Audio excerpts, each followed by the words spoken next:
Drip పైపులు మూసుకోవడం. ఇది చాలా మంది రైతులు ఎదుర్కొనే పెద్ద సమస్య. పంటకు సరిగ్గా నీరందదు, దిగుబడి తగ్గిపోతుంది, పెట్టిన పెట్టుబడి అంతా వృధా అవుతుంది. అయితే దీనికొక అద్భుతమైన పరిష్కారం ఉంది. అదేంటంటే యాసిడ్ ట్రీట్మెంట్. ఈరోజు ఈ యాసిడ్ ట్రీట్మెంట్తో మన డ్రిప్ సిస్టమ్ను మళ్లీ కొత్తదానిలా ఎలా మార్చుకోవాలో స్టెప్ బై స్టెప్ వివరంగా చూద్దాం. సరే, ఈరోజు మనం ఏం తెలుసుకోబోతున్నామో ఒకసారి చూద్దాం. ముందుగా అసలు సమస్య ఏంటో ఎలా కనుక్కోవాలి, తర్వాత దానికి సరైన ట్రీట్మెంట్ ఏంటి, ఆ తర్వాత చాలా ముఖ్యమైన భద్రతా నియమాలు, తరువాత 5 స్టెప్స్లో శుభ్రం చేసే పద్ధతి, చివరగా సిస్టమ్ను మొత్తం ఎలా ఫ్లష్ చేయాలో చూద్దాం.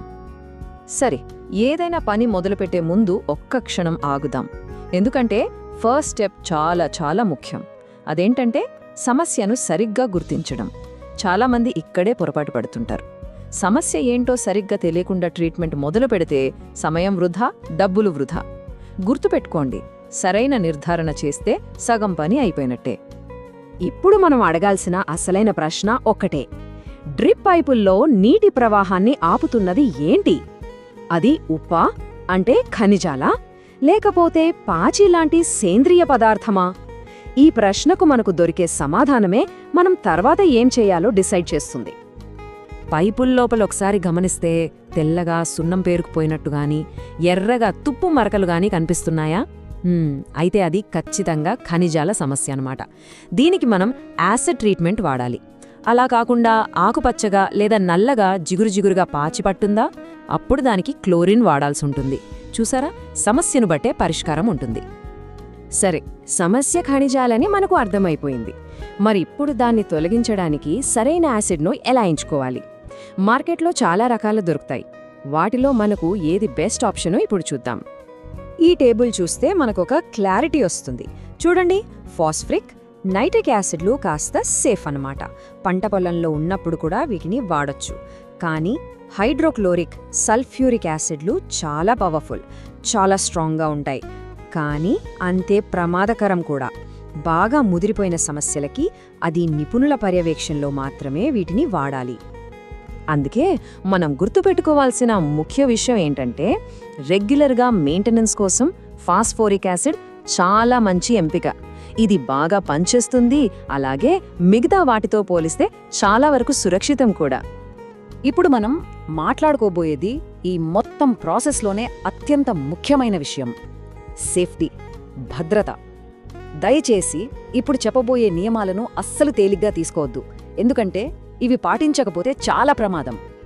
ఇక్కడ చూస్తున్నవి కేవలం సలహాలు కాదు, ఇవి ఖచ్చితంగా పాటించాల్సిన రూల్స్. కెమికల్స్ పడకుండా ఉండే కళ్లద్దాలు, చేతులకు rubber gloves, full hands shirt, pant, ఇవన్నీ యాసిడ్ మన చర్మం మీద పడకుండా కాపాడతాయి. అలాగే ఈ పని ఎప్పుడూ గాలి, వెలుతురు గాగా ఉన్న చోటే చెయ్యాలి. ఇంకో ముఖ్యమైన విషయం, పక్కనే ఒక పెద్ద బకెట్లో నీళ్లు ఎప్పుడూ సిద్ధంగా ఉంచుకోవాలి, ఎమర్జెన్సీ కోసం. ఇది కెమిస్ట్రీలో ఒక గోల్డెన్ రూల్, చాలా ముఖ్యమైనది. ఎప్పుడైనా సరే యాసిడ్ని మాత్రమే నీళ్లలోకి పోయాలి. దీన్ని ఎప్పటికీ మర్చిపోవద్దు. ఎందుకంటే ఒకవేళ దీనికి రివర్స్లో చేస్తే, అంటే నీళ్లను తీసుకెళ్లి యాసిడ్లో పోస్తే, ఒకేసారి విపరీతమైన వేడి పుట్టి ఆ యాసిడ్ అంతా మన ముఖం మీదకే చిమ్ముతుంది. అదొక చిన్న పేలుడులాగా ఉంటుంది. అందుకే ఈ తప్పు ఎప్పుడూ ఎట్టి పరిస్థితిలోనూ చేయకూడదు. ఇంకో చాలా పెద్ద ప్రమాదం కూడా ఉంది. యాసిడ్ను, క్లోరిన్ను ఎప్పుడూ ఎప్పటికీ కలపకూడదు. ఈ రెండూ కలిశాయంటే చాలా ప్రమాదకరమైన విషవాయువు తయారవుతుంది. అది పీలిస్తే ప్రాణాలకే ప్రమాదం. సరే, భద్రతా నియమాల గురించి తెలుసుకున్నాం కదా. ఇప్పుడు అసలు పనిలోకి వెళ్దాం. ఈ సిస్టమ్ని శుభ్రం చేయడానికి 5 స్టెప్స్ ఫాలో అవ్వాలి. అవేంటో ఇప్పుడు చూద్దాం. అయితే పని మొదలు పెట్టడం అంటే నేరుగా యాసిడ్ను సిస్టంలోకి ఎక్కించేయడం కాదు. ముందుగా మనం కొంత ప్రిపరేషన్ చేసుకోవాలి. మొదటి స్టెప్, ఒక చిన్న బకెట్ టెస్ట్ చేయాలి. దీనివల్ల మన నీటికి ఎంత యాసిడ్ కావాలో కరెక్ట్గా తెలుస్తుంది. ఆ తర్వాత మొత్తం సిస్టంకు ఎంత యాసిడ్ అవసరమో లెక్కించుకోవాలి. ఈ బకెట్ టెస్ట్ చేసేటప్పుడు టార్గెట్ pH అనే ఒక విషయం మనకు ముఖ్యం. సింపుల్గా చెప్పాలంటే సమస్య తీవ్రతను బట్టి నీటి pHను మనం సెట్ చేసుకోవాలి. ఉప్పు బాగా గట్టిగా పేరుకుపోయి ఉంటే pH 2.0 వరకు తీసుకురావాలి. అదే మామూలు క్లీనింగ్ అయితే 4.0 సరిపోతుంది. దీనివల్ల ట్రీట్మెంట్ కరెక్ట్గా పనిచేస్తుందన్నమాట.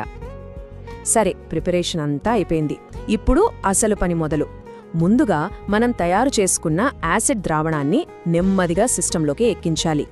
యాసిడ్ నీరు సిస్టం చివరి వరకు వెళ్ళాక దాన్ని ఆపేసి కొంతసేపు అలా నాననివ్వాలి.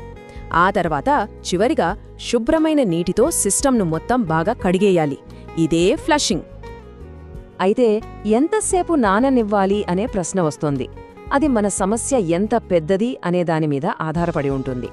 క్లీనింగ్ తక్కువే అనుకుంటే 1 గంట చాలు. మధ్యస్థంగా ఉంటే 4 నుండి 6 గంటలు.